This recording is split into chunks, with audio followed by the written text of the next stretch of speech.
በስመ አብ ወወልድ ወመንፈስ ቅዱስ አሐዱ አምላክ አሜን።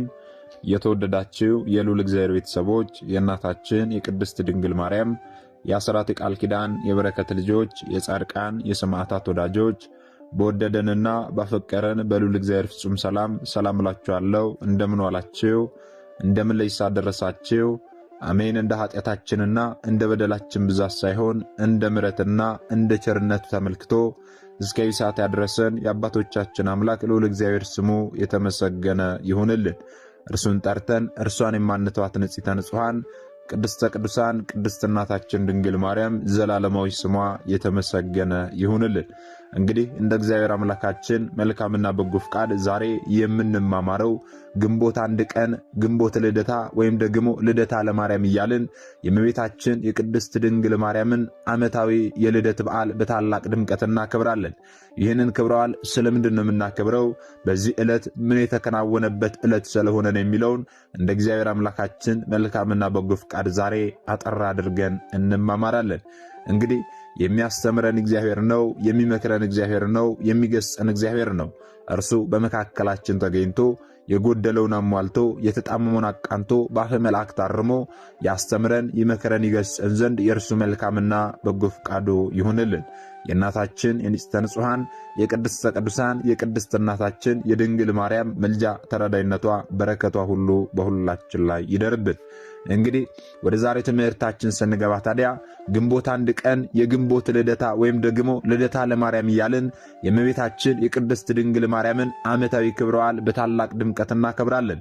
ይህንን ክብረ በዓል ስለምንድን ነው የምናከብረው? በዚህ ዕለት ምን የተከናወነበት ዕለት ስለሆነ ነው ስንል ንጽሕተ ንጹሐን ቅድስተ ቅዱሳን ድንግል ማርያም የተወለደችበት ዕለት ስለሆነ ነው። ወይም ደግሞ በዓለ ልደቷን ነው የምናከብረው።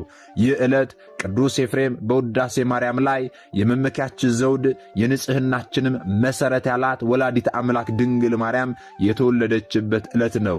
ይህ ዕለት ነቢየ እግዚአብሔር ቅዱስ ኢሳይያስ ድንግል ትጸንሳለች ወንድ ልጅም ትወልዳለች ብሎ በትንቢተ ኢሳይያስ ምዕራፍ 7 ቁጥር 14 ላይ ትንቢት የተናገረላት ያቺ ድንግል በዚህች ዕለት ተወለደችልን። ይህቺ ዕለት መዝሙረኛው ልበ አምላክ ቅዱስ ዳዊት የወርቅ ልብስ ተጎናጽፋ ንግሥቲቱ በቀኝ ትቆማለች ብሎ በመዝሙር 44 ቁጥር 9 ላይ የተናገረላት ንግሥት የተገኘችበት ዕለት ነው። ይህቺ ዕለት ቅዱስ ዮሐንስም በራእዩ ላይ ፀሐይን የተጎናጸፈች ጨረቃን የተጫማች 12 የከዋክብት አክሊል በራሷ ላይ ያላት ብሎ የመሰከረላት የብርሃን እናቱ ድንግል ማርያም የተወለደችበት ቀን ነው። በራእይ 12 ቁጥር 1 ላይ ስንመለከት እንደምናገኘው የእርሷ ልደት እንደ እንግዳ ደራሽ እንደ ውሃ ፈሳሽ ድንገት የተከሰተ ሳይሆን አስቀድሞ በትንቢት በምሳሌና በራእይ የሰው ልጅ ድህነት በጉጉት ሲጠባበቁ ለነበሩ ቅዱሳን ሲገለጥ የነበረ ነው። ታዲያኛም ዛሬ እመቤታችን ቅድስት ድንግል ማርያም የተወለደችበት ዕለት ነው ብለን ብቻ ማለፍ ሳይሆን ከቀድመ አያቶቿ ጀምሮ ወደ ኋላ መለስ ብለን ታሪኩን ልንመለከት ያስፈልጋልና ይህንን አጥር አድርገን እንመለከታለን። እንግዲህ በነገረ ማርያም ላይ እንደተጻፈልን በእናቷ በሐና በኩል ያሉ የእመቤታችን ቅድስት ድንግል ማርያም ቅድመ አያቶቿ ጴጥርቃና ቴክታ ይባላሉ ማለት ነው። ታዲያ ጴጥርቃና ቴክታ የሚባሉ እነዚህ ታላላቅ ሰዎች በኢየሩሳሌም በአንድነት ተጋብተው ይኖሩ የነበሩ ናቸው። እነዚህም ሰዎች በእግዚአብሔር የሚያምኑ የተወደዱ ጻድቃን ሰዎች ናቸው፣ ደግ ሰዎች ናቸው። እነዚህ ሰዎች በእግዚአብሔርም በሰውም ዘንድ የበቁ ባለጸጎች ነበሩ። ነገር ግን የሚወርሳቸው ልጅ አልነበራቸውም። መካን ስለነበሩ እጅግ ባለሀብት ቢሆኑም እንኳን የሚወርሳቸው ልጅ አልነበራቸውም። አንድ ቀን ታዲያ ጴጥርቃ ወደ ቤተ መዛግብቱ ገብቶ ያለውን ሀብት ንብረት ሁሉ ከተመለከተ በኋላ ወደ ቴክታ ሄደና ሚስቴ ሆይ ይህን ሁሉ የሰበሰብነውን ገንዘባችንን ምን እናደርገዋለን? እንደሆነ ልጅ የለን፣ የሚወርሰን ልጅ የለን። አንቺም መካን ነሽ፣ እኔም ከአንቺ በቀር ሌላ ሴት አላውቅም አላት። ስለዚህ ምን ይሻለናል? ምን እናድርገው ይህንን ሀብት ንብረታችንን አለ። ወገኖች ያስተውሉ። እጅግ ባለ ሀብት ነበሩ፣ ይህ ቀራቸው የማይባሉ። እርሷም እንዲህ አለችው፣ አምላከ እስራኤል ለእኔ ልጅ ቢነሳኝ አንተም እንደኔ ሆነ ትቀራለህን? ከሌላ ደርሰው ለድ እንጂ ብላ አሰናበተችው። እሱ እንዲህ አለ፣ እኔ ይህንን ነገር እንኳን ላደርገው ቀርቶ በልቦናዬም ጭምር እንደማላስበው አምላከ እስራኤል ያውቃል አላት። ይህንን ከቶ አላደርግም፣ እንኳን ላደርግ ቀርቶ በአእምሮዬም በልቦናዬም እንደማላስበው አምላከ እስራኤል ያውቃል አላት። እርሷም ታዲያ ይህንን በሚላት ጊዜ አምላከ እስራኤል የሚያደርገውን የሚያውቅ የለም፣ ትላንትና ማታ ሕልም አይቻለሁ አለችው። ሕልምሽ ምንድነው እስቲ ንገሪኝ ሲላት፣ ትላንትና ማታ በሕልሜ ነጭ ጥጃ ከማኅፀኔ ስትወጣ ያችም ነጭ ጥጃ ሌላ ነጭ ጥጃ ስትወልድ እንዲሁ እስከ 7 ትውልድ ድረስ ሲዋለድ፣ 7ኛይቱ ደግሞ ጨረቃን ስትወልድ፣ ጨረቃም ደግሞ ፀሐይን ስትወልድ አየሁ አለችው። እርሱም ታዲያ በጠዋት ተነስቶ ከሕልም ፈቺ ዘንድ ሄዶ እርሷ የነገረችውን ሕልም ሁሉ ነገረው። ያ ሕልም ፈቺም ታዲያ እግዚአብሔር አምላክ በምሕረቱ አይቷቸዋል፣ በሳህሉ መግቧቸዋል። 7 አንስት ጥጆችን መውለዳችሁ 7 ሴት ልጆችን እና የልጅ ልጆችን ትወልዳላችሁ። ከቤታችሁ 7ኛይቱ ጨረቃን መውለዷ ከሰው የበለጠች ከመላእክት የከበረች ደግ ፍጥረት ትወልዳላችሁ። የፀሐይ ነገር ግን አልታየኝም፣ አልተገለጸልኝም ብሎ ሕልሙን ፈታለት። እርሱም ታዲያ የተነገረውን ሕልም ወደ ሚስቱ ይዞ ሄዶ ለሚስቱ ነገራት። በዚህ ጊዜ እንጃ አምላከ እስራኤል የሚያደርገውን ማን ያውቃል ብላ ዝም አለች ሚስቱ። ከዚያ በኋላ ታዲያ ጸንሳ በ9 ወሯ ሴት ልጅን ወለደች። ስሟንም ሄሜን ብላ ሰየመቻት። ሄሜንም ደግሞ አድጋ ለአካለ መጠን ስትደርስ አጋቧት፣ ሴት ልጅን ወለደች። እርሷም በ8ኛ ቀኗም ዴርዴ ብላ ስም ሰየመችላት። ዴርዴም ደግሞ አድጋ ሴት ልጅን ወለደች። እርሷም ደግሞ ሴት ልጇን ቶናህ ብላ ሰየመቻት። ቶናህም አድጋ ሴት ልጅን ወለደች። ቶናህም ደግሞ የወለደቻትን ሴት ልጇን ሲካር ብላ ሰየመቻት። ሲካርም ደግሞ እንደዚሁ አድጋ ለአካለ መጠን ስትደርስ አግብታ ሴት ልጅን ወለደች። እርሷም ደግሞ ሴት ልጇን ሴትና ብላ ጠራቻት።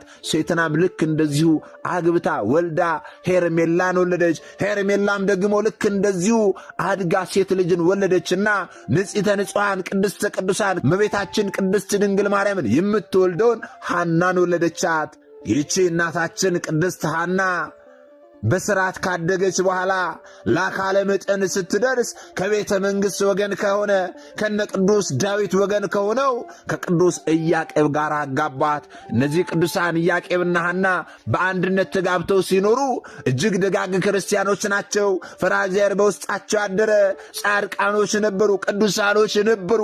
ነገር ግን ምንም እንኳን ደጋግ ክርስቲያኖች ቢሆኑ ጻድቃኖች ቢሆኑም እንኳን ልጅ አልነበራቸውምና በልጅ ማጣት ዘውትር ያዝኑ ይተክዙ ነበረ። እግዚአብሔር አምላክ ልጅ እንዲሰጣቸው ይማጸኑት ነበረ።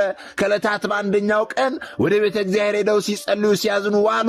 ሐዘናቸው እንደምንድን ነው ቢሉ ቅዱስ ኢያቄም አቤቱ ጌታዬ የአባቶቼ የእስራኤል አምላክ እኔ ባሪያህ እለምንሃለሁ፣ አትጣለኝ፣ አትናቀኝ፣ ጸሎቴን ስማኝ፣ ፈቃዴን ፈጽምልኝ፣ ለዓይኔ ማረፊያ ለልቤ ተስፋ የሚሆን የተባረከ ወንድ ልጅ ስጠኝ ብሎ ሲለምን ሲያዝኑ አለ።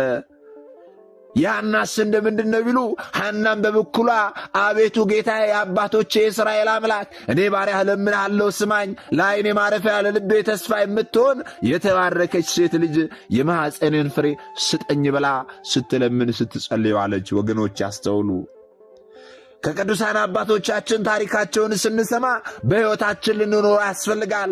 መስማት ብቻ ሳይሆን የሰማነውን ነገር በተግባር ልንኖር ያስፈልጋልና ከቅዱሳን ኢያቄምና ሐና የምንማረው ምንድን ነው ስንል ቅዱሳን ኢያቄምና ሐና ለዘመናት ልጅ አልነበራቸውም። ነገር ግን እግዚአብሔር አምላክን ልጅ ስጠኝ ብለው ከመማፀን ወደ ኋላ አላሉም። ዛሬም በዘመናችን ልጅ የሌለን ሰዎች እግዚአብሔር አምላክን ባለን ዕድሜ ሁሉ ልጅ ስጠን ብለን ልንማጽን ያስፈልጋል እንጂ እዚህ ቦታ ልጅ ይገኛል፣ እዚህ ቦታ እንዲሆናል በተባለበት ቦታ ሁሉ 2 እግር አለኝ ተብሎ 2 ዛፍ እንደማይወጣ ሁሉ እኛም ታዲያ ልጅ አለ በተባለበት ቦታ ሁሉ ልንንከራተት አይገባም። በአንድ ልብ ሆነን እግዚአብሔር አምላክን ልንማጸነው ያስፈልጋል። ስንማጸነውም ደግሞ ጸሎታችን ልናስተካክል ያስፈልጋል። ምን አይነት ጸሎት ስንል እንደ ቅዱሳን ኢያቄምና ሐና አይነት ጸሎት ነው ልንጸልይ የሚገባው። ለምን ካልን ደግሞ ቅዱሳን ኢያቄምና ሐና ምን አሉ? ለዓይኔ ማረፊያ ለልቤ ተስፋ የምትሆን የተባረከች ሴት ልጅ ስጠኝ፣ የተባረከ ወንድ ልጅ ስጠኝ ብለው ነው የጠየቁት። የተባረከ የሚለው ላይ ልታሰምሩ ያስፈልጋል ወገኖቼ። ዛሬኛ ልጅ ከማግኘት ጉጉታችን የተነሳ ብቻ ጌታ ሆይ ልጅ ስጠኝ፣ ምንም ይሁን ምን ልጅ ብቻ ስጠኝ እንላለን። ይህ ግን ትክክል አይደለም። የተባረከ ልጅ፣ ለዓይን ማረፊያ ለልቤ ተስፋ የሚሆን የተባረከ ልጅ ስጠኝ ብለን ልንማጸን ያስፈልጋል ወገኖቼ። ታዲያ ቅዱሳን ኢያቄምና ሐና እንዲህ ብለው ሲያዝኑ ሲተክዙ ከዋሉ በኋላ ወደ ቤታቸው ሲመለሱ ሳለ እናታችን ቅድስት ሐና አንድ ነገር ተመልክታ እጅጉን አዘነች። ምንድነው የተመለከተችው ስንል በመንገዳቸው ላይ ሲሄዱ ሳለ ርግቦች ከልጆቻቸው ጋር ሲጫወቱ ተመለከተች እናታችን ሐና። ከዚህ በኋላ ምን አለች? አቤቱ ጌታዬ ሆይ ለዚህች ግዕዛን ለሌላት እንስሳ ልጅ የሰጠህ አምላክ ምን ነው እኔን ሐናን ድንጋይ አድርገህ ፈጥረኸኛልን? ምን ነው እኔን ልጅ ነሳኸኝ ብላ ምርር ብላ አምርራ አለቀሰች እናታችን ቅድስት ሐና። ከዚህ በኋላ ወዲያውኑ ወደ ካህኑ ዘካርያስ ሄደው አቤቱ ጌታችን ሆይ ወንድ ልጅ ብንወልድ ተምሮ ቤተ እግዚአብሔርን አገልግሎ እንዲኖር እንሰጣለን። ሴት ልጅም ብንወልድ ማይ ቀድታ መሶበ ወርቅ ሰፍታ መጋረጃ ፈትላ ካህናትን አገልግላ እንድትኖር እንሰጣለን ብለው ስዕለትን ገቡ። ካህኑ ዘካርያስም እግዚአብሔር ጸሎታችሁን ይስማላችሁ፣ ስዕለታችሁን ይቀበለላችሁ፣ ጻዕቀ ልቦናችሁን ይፈጽምላችሁ ብሎ አሳረገላቸው። ከዚህ በኋላ ቅድስት ሐናና ቅዱስ ኢያቄም ዕለቱኑ ራእይ አይተው ነገር አግኝተው አደሩ። ራእዩስ እንዴት ነው ቢሉ ኢያቄም ሰባቱ ሰማያት እንደ መጋረጃ ተገልጠው ከላይኛው ሰማይ ነጭ ወፍ ወርዶ በራሴ ላይ ሲቀመጥ አየሁ አላት። ወፍ የተባለው ጌታችን መድኃኒታችን ኢየሱስ ክርስቶስ ነው። ነጭነቱ ንጹሕ ባሕሪው ነው። ከላይኛው ሰማይ ነጭ ወፍ ወርዶ በራሴ ላይ ሲቀመጥ አየሁ ማለቱ የኢያቄምን ባሕሪ እንዳደረገ ሲያጠይቅ ነው። ሰባቱ ሰማያት የተባሉ ደግሞ የጌታችን ልዩ ልዩ ባሕሪው ናቸው። ምልአቱ፣ ስፋቱ፣ ርቀቱ፣ ልዕልናው፣ እበዩ፣ መንግሥቱ ናቸው። ሐናም ደግሞ ይህንን ከነገራት በኋላ እርሷም እኔም አየሁ አለችው።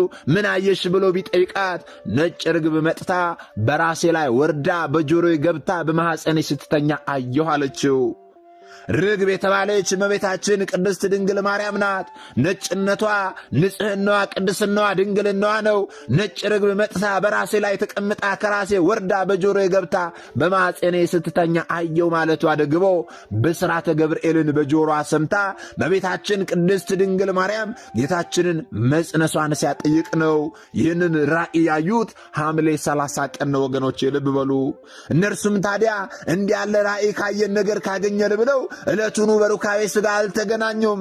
ፈቃደ እግዚአብሔር ቢሆን ብለው አዳምና ሔዋንን ብዙ ተባዙ ምድርንም ሙሏት ብሎ ያበሰረ አምላክ ለእኛስ ይልክልን የለምን ብለው ዕለቱኑ አልጋ ምንጣፍ ለይተው እስከ 7 ቀን ድረስ ለየብቻቸው ሰነበቱ። ነሐሴ በባተ በሰባተኛው ቀን ነሐሴ 7 ቀን ከሰው የበለጠች ከመላእክት የከበረች ዓለሙ ሁሉ ተሰብስቦ ቢመዘን አንድ የራሷን ፀጉር የማያህል ደግ ፍጥረት ትወልዳላችሁና ዛሬ በሩካቤ ሥጋ ተገናኙ ብሏቸዋል ጌታ ብሎ መልአኩ ለሐና ነገራት። ከዚህ በኋላ በፈቃደ እግዚአብሔር በብስራተ መልአክ እመቤታችን ንጽሕተ ንጹሐን ቅድስተ ቅዱሳን ድንግል ማርያም እሁድ ዕለት ነሐሴ 7 ቀን ተጸነሰች። በእውነት ክብር ለአምላካችን ይሆን። አስተውሉ። ታዲያ እመቤታችን ቅድስት ድንግል ማርያም ነሐሴ 7 ቀን ከተጸነሰችበት ዕለት ጀምሮ አይሁዳውያን ቀንተው ተነሱባቸው። ቀናቱ እንደምንድን ነው ቢሉ ሳሚናስ የሚባል የጦሊቅ ልጅ ከአጎቱ ቤት ሄዶ በዚያው ሞተ። እነርሱም ታዲያ እንቀብራለን ብለው ባልጋ ይዘው ሲሄዱ ከመንገድ አሳረፉት። የሐናም የአጎቷ ልጅ ነበርና ሐና ለቅሶ ልትደርስ ለማልቀስ ወደ ዘመዶቿ ሄደች። ዘመዶቿ ወደ ተሰበሰቡበት ቦታ ሄዳ አብረው ሲያለቅሱ ሳለ እነርሱ አስክሬኑን እየዞሩ ሲያለቅሱ ሐናም ደግሞ እንደዚሁ አብራ እየዞረች ሳለች ጥለዋ ቢያርፍበት መግነዝ ፍቱልኝ ሳይል ብድግ ብሎ ተነስቶ ቆመ። ያ የሞተው ሊቀበር እየሄደ ያለው ልጅ ወዲያው ተነስቶ ቆመና ስብሐት ለኪ ማርያም እሙ ለፀሐይ ጽድቅ ለአብ ሙሽራው ለወልድ ወላዲቱ ለመንፈስ ቅዱስ ጽርሐ ቤቱ ተፈሲ ደስ ይበልሽ ብሎ ለእናታችን ለቅድስት ሐና ሰገደላት። ለእመቤታችን ለቅድስት ድንግል ማርያም ገና በማኅፀን ሳለች ሰገደላት። ከዚህ በኋላ አይሁድ ወደ እርሱ ጠጋ አሉና ምን ነው ሳሚናስ፣ ምን አየህ፣ ምን ትላለህ ብለው ጠየቁት። ከዚህ በኋላ እንዲህ አላቸው፣ ከዚህች ከሐና ማኅፀን የምትወለደው ሕፃን ሰማይና ምድርን እመቅ አየርን የፈጠረ አምላክን ትወልዳለች እያሉ መላእክት ሁሉ ሲያመሰግኗት ሰማኋቸው። እኔን የሚያነሳችኝ የፈወሰችኝ ያዳነችኝ እርሷ ናት ብሎ ስለ እናታችን ስለ እመቤታችን ስለ ቅድስት ድንግል ማርያም ገና በሐና ማኅፀን ሳለች ያ ሳሚናስ የተባለ ከሞት የተነሳው ሰው ስለ እመቤታችን ስለ ቅድስት ድንግል ማርያምና ስለ ሐና መሰከረ፣ ተናገረ። ይህንን በሚናገርበት ጊዜ እጅጉኑ ቀንተው ተው ሰማን ብለው ቅናትን ጀመሩ። አይሁዳውያን በቅናት ተነሱባቸው። እመቤታችን ንጽሕተ ንጹሐን ቅድስተ ቅዱሳን ድንግል ማርያም ታዲያ በተጸነሰች በ9 ወር ከ5 ቀን በግንቦት መባቻ ግንቦት 1 ቀን በሊባኖስ ተራራ ላይ ተወለደችልን። ወገኖቼ እመቤታችን እግዝእትነ ማርያም በተወለደችበት ዕለት በአባትና በእናቷ ቤት ፍስሐ ደስታ ተደረገ። ቤቱንም ብርሃን መላው። በ8ኛው ቀንም ማርያም ብለው ስም ሰየሙላት፣ ስም አወጡላት። ወገኖቼ እመቤታችን ንጽሕተ ንጹሐን ቅድስተ ቅዱሳን ድንግል ማርያም በዛሬቱ ዕለት ተወለደችልን። እግዚአብሔር ሐናና ኢያቄምን ሳይወልዱ ያዘገያቸው ለዚህ ታላቅ ክብር እንዲበቁ ነበረ። ዛሬም በዚህ ዘመን ያለን ሰዎች እንቸኩላለን እንጂ እግዚአብሔር አምላክ አይቸኩልም፣ አይሳሳትም። ዛሬ ለጊዜው ስለምን ልጅ እንዳልሰጠን የሚያውቀው እርሱ ነውና በትዕግሥት እንጠብቀው። ኢያቄምና ሐና ቀድመው ልጅ ቢወልዱ ኖሮ ይህችን የፍጥረት ደስታ የሆነች ልጅ አይወልዱም ነበረ። የእርሷ ልደት የፍጥረት ሁሉ ደስታ ነው። የእርሷ የልደት ቀን የፍጥረት ሁሉ የደስታ ቀን ነው። ክርስቶስ ፀሐይ ከሆነ የዛሬው ዕለት ሰማያዋ የተዘረጋችበት ዕለት ነው። ክርስቶስ የሕይወት ውሃ ከሆነ ዛሬ ምንጯ የፈለቀችበት ዕለት ነው። ክርስቶስ መድኃኒት ከሆነ ዛሬ የመድኃኒት ሙዳይ የተገኘችበት ዕለት ነው። ወንጌል በመጥምቁ ዮሐንስ መወለድ ብዙዎች ደስ ይላቸዋል ይላል። ታዲያ በእመቤታችን መወለድ ምን ያህል ብዙ ሰዎች ደስ ይላቸው ይሆን ወገኖቼ? እኛም ታዲያ ዛሬ በሊባኖስ ተራራ ላይ የተወለደችውን እመቤታችን ቅድስት ድንግል ማርያምን በማሰብ ከደጅ ወጥተን ቅድመ አያቶቿ በጨረቃ ተመስላ በሕልማቸው ያዩአትን ጨረቃችንን ልደት ጨረቃን እያየን ክብረ በዓሏን ልደቷን እናከብራለን ማለት ነው ወገኖቼ። ድንግል ሆይ ሰማይ ትልቅ ነው ቢሉ ከአንቺ ጋር አይስተካከልም። ሰማይና ምድርን የሞላው በማኅፀንሽ ሞልቷልና። ሰዎች ከአንቺ ይልቅ ምድርን ትልቅ ናት ቢሉ ምድርማ የእግሩ መረገጫ ናት እንላቸዋለን። የኖኅ መርከብ ነሽ ይሉሻል ድንግል ሆይ። የኖኅ መርከብ ግን ያዳነችው ኖኅንና ቤተሰቦቹን ነው። በአንቺ ግን ዓለም ሁሉን የዳነው። ድንግል ሆይ ታቦት ነሽ ይሉሻል። ታቦት የያዘው በእግዚአብሔር ጣቶች የተጻፉ 2 ጽላት ነበር። አንቺ ግን የዓለማትን ጌታ ነው የጸነስሽው። ፍቅርን ጸንሳ የወለደች የምትሰግድለትን በጀርባ ያዘለች ሰማይና ምድር የማይወስኑትን በማኅፀኗ የወሰነችው ሰው ሆና የአምላክ እናት የተባለች እመቤታችን ቅድስት ድንግል ማርያም ናት። በእውነት ክብር ለአምላካችን ይሁን። እናታችን እመቤታችን ቅድስት ድንግል ማርያም በዕለተ ቀኗ ከክፉ ነገር ሁሉ ትጠብቀን። በዕለተ ቀኗ ሀገራችንን ሰላም ታደርግልን። በዕለተ ቀኗ የልቦናችንን መሻት ሁሉ የሕይወታችንን ቋጠሮ ሁሉ እርሷ ተፍታልን። የምንሰማው የምናየው የምንመለከተው በዓለማችን እየተከናወነ ያለው ነገር ሁሉ ደስ የሚል ነገር አይደለምና ወደ ቀደመ ነገሩ ትመልስልን እመቤታችን ቅድስት ድንግል ማርያም። ዛሬ ዓለማት እርስ በርስ ለመጠፋፋት ጎራ እየለዩ ያሉበት ዘመን ነው። ዛሬ ወንድም ወንድሙን ጨክኖ የሚገድልበት ፍቅር የቀዘቀዘችበት ዘመን ነው። ይህን ሁሉ እመቤታችን ቅድስት ድንግል ማርያም በበዓለ ልደቷ በተወለደችበት ዕለት በቃ ትበለን ወገኖቼ። ልጅ ለሌላችሁ ሰዎችም ልጅ ትስጥልን። በሐዘን ውስጥ ያሉትን እህቶች ወንድሞቻችንን እርሷ ከሐዘን ታውጣልን። የተጨነቁትን ነፍሳት ሁሉ እመቤታችን ቅድስት ድንግል ማርያም ከጭንቀታቸው ሁሉ ታውጣልን በዕለተ ቀኗ። ቅዱስ ያሬድ በማርያም ልደት ምክንያት ዛሬ ደስታ ሆነ እንዳለ ዛሬ በልደቷ ዕለት ሁላችንም በደስታ የምንሆንበት፣ ሐዘናችን ወደ ደስታ የሚቀየርበት፣ ጭንቀታችንም ደግሞ ወደ ደስታ የሚቀየርበት ይሆነልን ወገኖቼ። ስለዚህ ዛሬ እመቤታችን የቅድስት ድንግል ማርያም በዓለ ልደቷን ነው በታላቅ ድምቀት የምናከብረው። በዓለ ልደቷንም ስናከብር ደግሞ በዓለ ልደቷ ዝም ተብሎ እንደ ውሃ ፈሳሽ እንደ እንግዳ ደራሽ እንዳልሆነ እናውቅ ዘንድ ከቀድመ አያቶቿ ጀምሮ ወደ ኋላ መለስ ብለን ታሪኩን ተመልክተናል። ታዲያ እኛ የተማርነውን ደግሞ ላልተማሩት ወንድሞቻችን ልናስተምር ልናሳውቅ ያስፈልጋል። ምክንያቱም እኛ የተማርነውን አስተምረን ቢሆን እኛ ያውቅነውን አሳውቀን ቢሆን ኖሮ ማንም ሀብቶ ለናስመ ክርስትና ሰጥታ ማኅተብ ባንገቱ ላይ ታሰረችበት ከቅድስት ቤተ ክርስቲያን ወጥቶ ወደ ሌሎች ሃይማኖት ተቋማት ባልሄደ ባልገባ ነበር።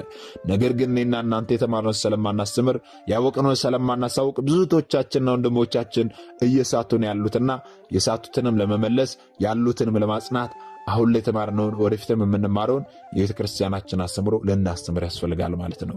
ይህን እንድናደርግ ደግሞ እርሱ አምላካችን መድኃኒታችን ኢየሱስ ክርስቶስ ሁላችንንም ይርዳን። ምናልባት ደግሞ ዛሬ ገና ወደዚህ መንፈሳዊ ቻናል የመጣችሁ ሰዎች ካላችሁ ከዚህ በፊት የተማማርነውም ከዚህ በኋላ የምንማማረውም መንፈሳዊ አስተምሮች ወደ እናንተ እንዲደርሱ ከፈለጋችሁ ሰብስክራይብ አድርጋችሁ የደወል ምልክቱን መጫን ይኖርባችኋል። ምክንያቱም ይህ ቴክኖሎጂ ያመጣው ስርዓት ነው ያልኩት አይደለም። ይህንን ካደረጋችሁ ዕለት ዕለት ከዚህ የሚለቀቁ አስተምሮች ወደ እናንተ ይደርሳሉ። ይህንን ካላደረጋችሁ ደግሞ ዛሬ እንዳጋጣሚ ይህንን አስተምሮ ሰምታችሁ ሊሆን ይችላል፣ በቀጣይ ከዚህ የሚለቀቁ አስተምሮች ወደ እናንተ አይደርሱም ማለት ነው። ስለዚህ ወደ እናንተ እንዲደርሱ ከፈለጋችሁ ሰብስክራይብ አድርጋችሁ የደውል ምልክቱን መጫን ይኖርባችኋል ማለት ነው። እግዚአብሔር አምላካችን እስካሁን ሰዓት ጠብቆ ያስተማረን መከረን የገሰጸን የአባቶቻችን አምላክ ልዑል እግዚአብሔር ስሙ የተመሰገነ ይሁንልን። ወስብሐት ለእግዚአብሔር ወለወላዲቱ ድንግል ወለመስቀሉ ክቡር። ይቆየን።